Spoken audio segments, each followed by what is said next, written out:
So, can an author use a bestseller to, I don't know, win a lawsuit in the court of public opinion? That is the question, isn't it? It's the whole reason we're doing this deep dive. We're looking at a book that might be a thriller, or it might be a weapon. Right. Imagine this.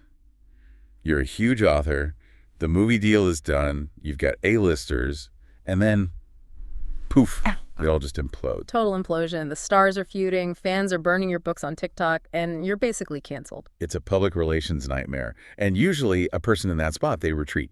They go hide. Usually.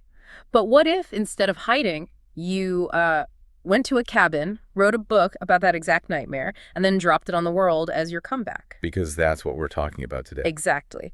We are talking about Woman Down, the 2026 release from Colleen Hoover. And this is not, just another thriller. People are calling this revenge literature. Revenge literature. I like that. It has a ring to it. It's dangerous. Because our mission today isn't just to analyze a plot. We're dissecting the incredibly blurry line between fiction and a very, very messy reality. So we're trying to figure out if this is a masterpiece of metafiction or just a very public way to settle a score. That's the goal. Okay, so to really get Woman Down, we have to rewind a bit. The book came out in 2026, her first in 3 years. And that 3-year hiatus wasn't a vacation. No, it was the fallout from the It Ends With Us movie drama back in 2024. Right, and for anyone who was living under a rock in 2024, this was huge. Blake Lively, Justin Baldoni. Yeah. It should have been this massive success. But it turned into a total PR disaster. A toxic set, lawsuits, and a fan base that felt completely betrayed. It was a mess. It was. But here's the thing that gets me. When you open the book, the very first thing you see is an author's note. And it basically says, I beg of you, do not try to make ties to my personal life and this story, which felt very specific. It's like saying, don't think of a pink elephant, By telling you not to look for connections, she guarantees that's all you're going to do. So the disclaimer is less of a warning and more like a legal shield. I think so. Yeah. Because the parallels, they're not subtle. No, not at all. Let's just look at the setup. The protagonist is Petra Rose, a best-selling author. She gets a movie deal. And the whole thing is ruined by a producer named Alistair Jones. Right. And Petra's internal nickname for this guy is Fuckface. Which tells you everything you need to know about her state of mind. It really does. But look at the details. In the book, this producer screws up the love triangle, which makes the fans turn on Petra. That's a direct echo of the real-world criticism Hoover got. That the movie adaptation romanticized the abuse and totally missed the point of her book. Exactly. The novel positions Petra, the author, as the one who gets blamed for the industry's mistakes. Okay, but is that really revenge?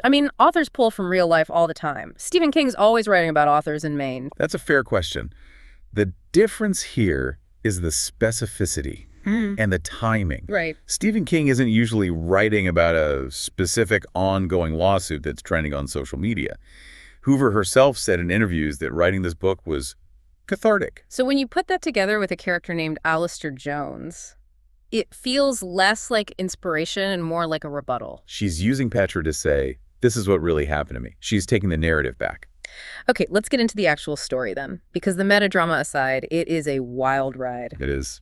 Petra's at this rental cabin. She has writer's block. She's miserable. The whole world hates her. Which brings us to the main theme, the dangerous muse. Petra is desperate.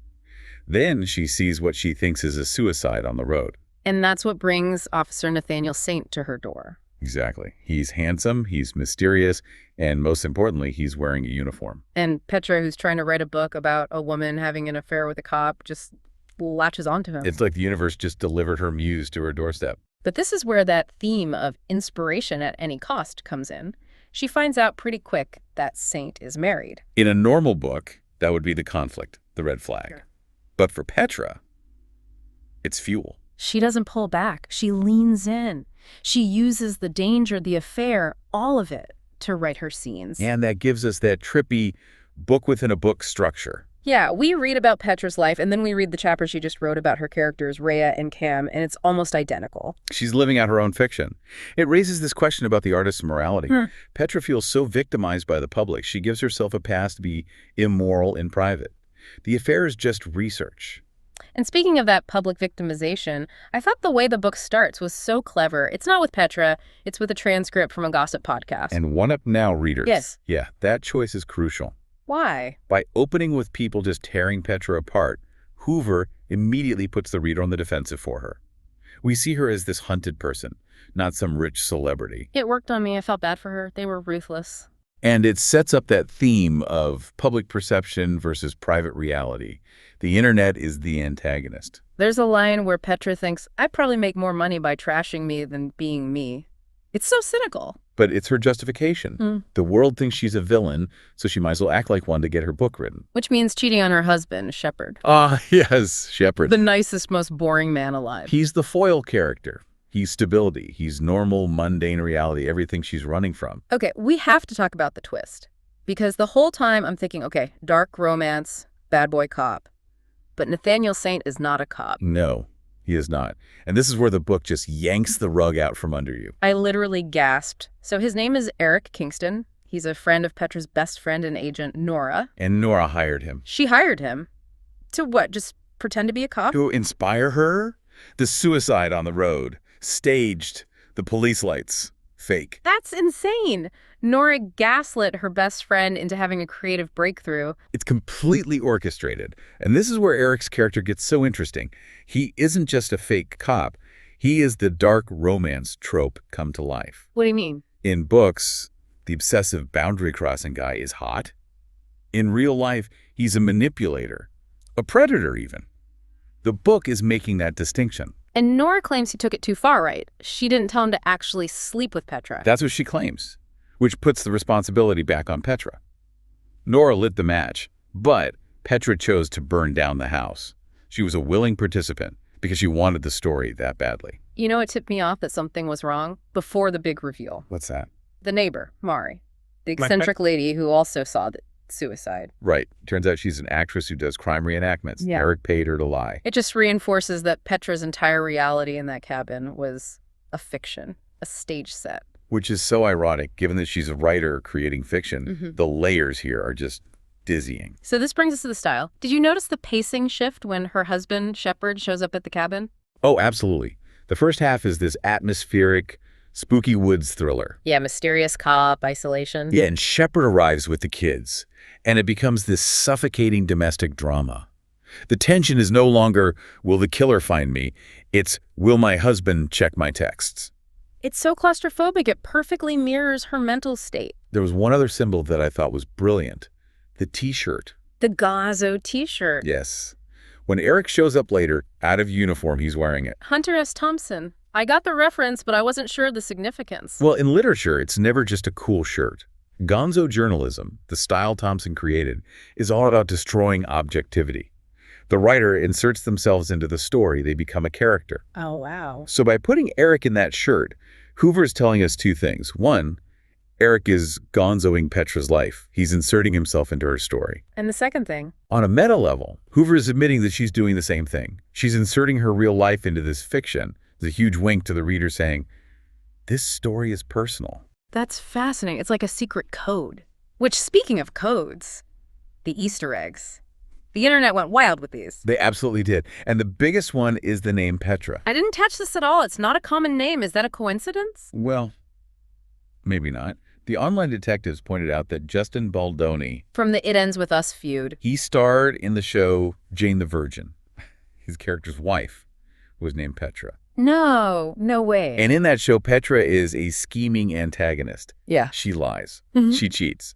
So the theory is that Hoover naming her protagonist Petra is this very specific, very petty dig. It's like she's saying, you think I'm a villain? Fine, I'll be your villain. That's the theory. That is next level. So how did readers react to all this? Because it seems messy. Messy is the perfect word. The reception was completely polarized. You had critics like Kirkus Reviews calling it a dark and twisty look at inspiration. They loved the meta angle. But then you go online, I looked at the subreddit, Write-ins with lawsuits. And the vibe there was very different. Very different. They called it a self-pity party. They felt like Hoover was scolding her own readers, trying to rewrite history. There was a sense that she was casting herself as the innocent artist betrayed by the evil industry. Which kind of alienates you as a reader, right? It reignites that whole art versus artist debate. Can you enjoy the story if you feel like the author's trying to manipulate you about real-life events? You really can't. And I think the book absolutely relies on you knowing the gossip to understand its subtext. So that brings us to this idea you mentioned earlier, the mad woman in the attic. How does that fit in? So in classic literature, like Jane Eyre, the madwoman is the inconvenient, emotional wife who is locked away because her rage is unacceptable to society. And Petra is the modern version. Exactly. She feels locked away. Not in an attic, but in a cabin, and locked out of the internet by the mob. People are calling her crazy. So woman down is Hoover letting the madwoman out. She's letting Petra be messy, angry, sexual, and destructive. Instead of hiding the so-called crazy, she's turning it into a product. Precisely. She's saying, you want to call me a madwoman? Fine, watch this. It's an attempt to channel that public rage and shame into art.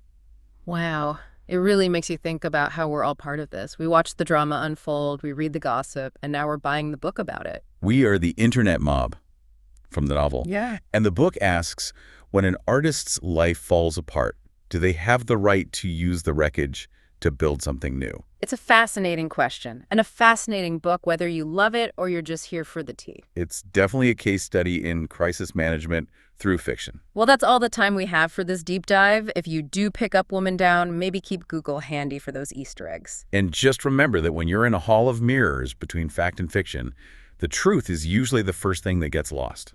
Absolutely. Thanks for diving deep with us. I'll leave you with one last thing to think about. If the character of Saint was a paid actor, hired to manipulate Petra, and the book itself is a manipulation of a real-world story, who's the real author here? Is it Hoover? Or is it us, the audience, who demanded all the drama in the first place?